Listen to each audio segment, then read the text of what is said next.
বিধানসভা নিৰ্বাচন সমাগত আৰু বিধানসভা নিৰ্বাচনক লৈ বিভিন্ন ৰাজনৈতিক দলে কুচকাৱাজ আৰম্ভ কৰিছে আৰু কংগ্ৰেছ দলে এইবাৰ তেওঁলোকে নতুন এটা শ্লোগান লৈছে। শ্লোগানটো হৈছে তেওঁলোকে ৰাইজৰ পদূলিত ৰাইজৰ কংগ্ৰেছ। এইটো তেওঁলোকে এটা শ্লোগান লৈ ইতিমধ্যে তেওঁলোকে নিজৰ নিৰ্বাচনী কৌশল প্ৰস্তুত কৰিছে। কিন্তু আচৰিত কথা যে ৰাইজৰ পদূলিত ৰাইজৰ কংগ্ৰেছ নামৰ এই যি অনুষ্ঠান তেওঁলোকে ইতিমধ্যে আৰম্ভ কৰিছে। কালি যোৰহাট প্ৰেছ ক্লাবত তেওঁলোকে কংগ্ৰেছ কৰ্মীসকলৰ গৌৰৱ গগৈ উপস্থিতিত অসম প্ৰদেশ কংগ্ৰেছ সমিতিৰ সভাপতি গৌৰৱ গগৈ উপস্থিতিত তেওঁলোকে মহিলা কংগ্ৰেছ, যুৱ কংগ্ৰেছ, বিভিন্ন কংগ্ৰেছ কৰ্মীসকলৰ পৰা বিভিন্ন তেওঁলোকে মতামত সংগ্ৰহ কৰিছিল। ইয়াত আছে যে জিলা মহিলা কংগ্ৰেছৰ বাকচ, তিতাবৰ মহিলা কংগ্ৰেছৰ বাকচ, এনেধৰণে এইবিলাক বিভিন্ন বাকচ আছিলে, য'ত কংগ্ৰেছ কৰ্মীসকলে নিজৰ নিজৰ পৰামৰ্শ, নিজৰ নিজৰ মতামত ইয়াত দি তেওঁলোকে ইয়াত দিছিলে আৰু যিখিনি মতামত কংগ্ৰেছ নেতৃত্বই গ্ৰহণ কৰি বিবেচনা কৰাৰ কথা আছিলে।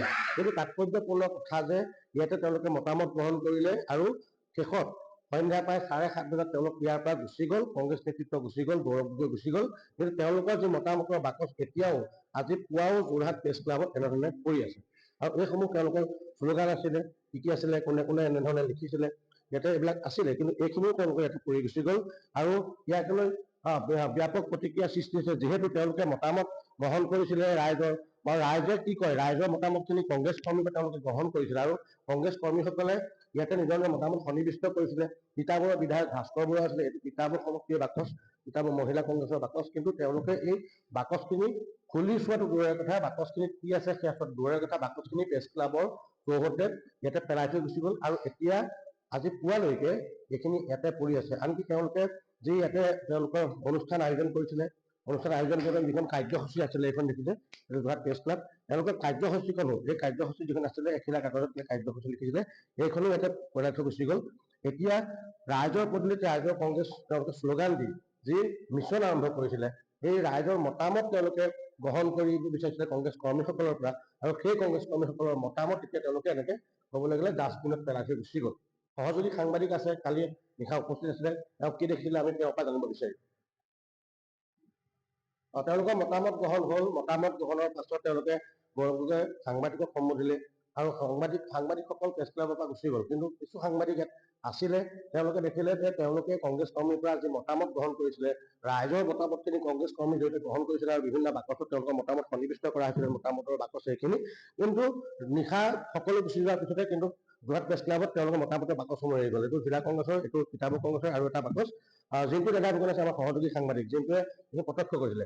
যেতিয়া কংগ্ৰেছৰ পৰ্যালোচনা হৈ গ'ল, হৈ যোৱাৰ পাছত পৰৱৰ্তী সময়ত তেওঁলোকে মতামত গ্ৰহণ কৰিলে, কংগ্ৰেছ কৰ্মীসকলৰ মতামত দিছিলে, ৰাইজৰ মতামত তেওঁলোকে সন্নিৱিষ্ট কৰিছিলে। কিন্তু মতামতৰ বাকচেই খুলি যোৱা দূৰৰ কথা, মতামতৰ বাকচ ইয়াতে পেলাই গৈ এৰি গৈছিল। এতিয়া ৰাতিপুৱালৈকে আজি প্ৰেছ ক্লাবত এইখিনি কৰি আছে, আপুনি প্ৰত্যক্ষ কৰিছিলে, কওকচোন কি হ'ল, কি দেখিলে? প্ৰথমতে আহি পেলাই মই দেখিছিলো, দেখি পেলাই মই চাইছিলো যে বাকচকেইটা কি কাৰণে পৰি আছে। বাকচকেইটা ইয়াত পৰি থকা নাছিলে দেই, বাকচকেইটা মইহে ইয়ালৈ আনি থৈছো।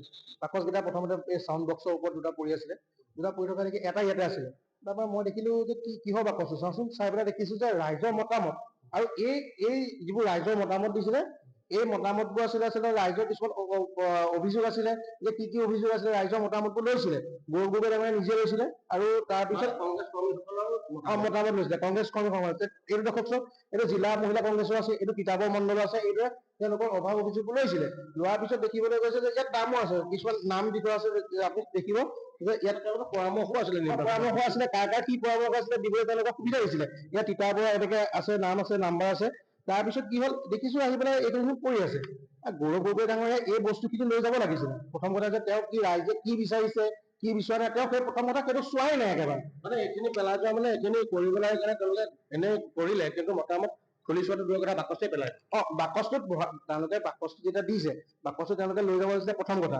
দ্বিতীয় কথা হৈছে, আপুনি চাওক, এইদৰে ৰাইজে তেওঁলোকৰ নিজৰ মানুহখিনি দেই, এইখিনি তেওঁলোকৰ কংগ্ৰেছৰ নিজৰ কৰ্মীখিনিয়ে তেওঁলোকে বিচাৰিছিলে এই কথাখিনি যে তেওঁলোকে ক'ব নোৱাৰিছে, তেওঁলোকৰ হাতেৰে যাওক, বাৰ্তাটো যাওক, গৈ পেলাই তেওঁলোকে কামখিনি কৰক, কৰ্মসূচী লৈ নিৰ্বাচনত আগবাঢ়ক, গ্ৰহণ কৰিছিলে। আগবাঢ়িবৰ কাৰণে তেওঁ এটা মানে আপোনাৰ পৰামৰ্শ দিছিলে। কিন্তু তেওঁক দেখিবলৈ পোৱা গৈছে যে, আৰু গৌৰৱ গগৈক দেখিবলৈ নাপায়, আমি সাংবাদিক হিচাপে মই কৈছো, বা মই নিজে যোৰহাট লোকসভা সমষ্টিৰ অন্তৰ্গত, মই গৌৰৱ গগৈক দেখিবলৈ নাপাওঁ, একেবাৰে দেখিবলৈ নাপাওঁ, মাহত এবাৰ বা দুবাৰহে দেখিবলৈ পাওঁ। কিন্তু ৰাইজে বিচাৰিছিলে কি আৰু ৰাইজক কৰিলে কি, ইয়াত চাওক, ইয়াত লিখা আছে অসমে কি বিচাৰে, কিন্তু অসমে এইটো বিচৰা নাছিলে যে এইদৰে পেলাই থৈ যাব ডাষ্টবিন এনেকে এইদৰে কৰি থৈ যাব বুলি। কিন্তু এয়া অসমে কি বিচাৰে ৰাইজৰ পদূলিত ৰাইজৰ কংগ্ৰেছ মতামত গ্ৰহণ কৰিলে মতামতৰ বাকচ পেলাই গ'ল সহযোগী সাংবাদিক যোনটোৱে দুটা বাকচ দুফালে পৰি আছিলে এটা বাকচ আছিলে তেওঁ ইয়ালৈ তুলি ৰাখিছে আৰু কালি প্ৰায় 7:30 বজাত তেওঁলোকৰ ইয়াতে মতামত গ্ৰহণ প্ৰক্ৰিয়া শেষ হ'ল সকলো গুচি গ'ল কাৰ্যসূচী পেলাই গ'ল বাকচ পেলাই গ'ল মতামত এনেধৰণে থাকিলে এয়া হৈছে কংগ্ৰেছৰ এতিয়া ৰাইজৰ পদূলিত ৰাইজৰ